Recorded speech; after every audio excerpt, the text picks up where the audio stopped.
we have to think globally, and not just for some sense of allyship, but it is in our national interest to have global partnerships. It's in our economic interest to have trade routes to the region. It's in our economic interest, if we have a shortage of workforce, to have countries like Serbia where you can invest in and have a foreign supply. If you can't fill those jobs in America, you want to have a trusted partner who has those jobs there.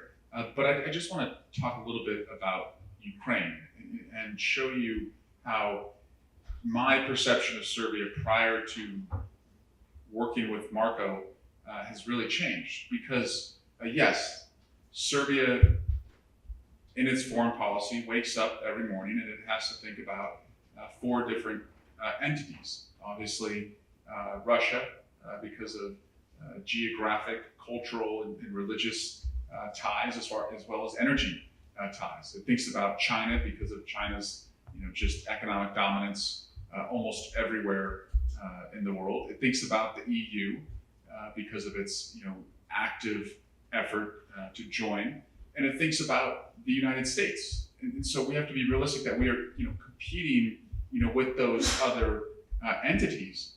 However, when it comes to Ukraine, which is one of our top foreign policy priorities in the United States, because of what is on the line, territorial integrity, being violated, Serbia has been with the United States on every vote at the United Nations, and that's not credited enough.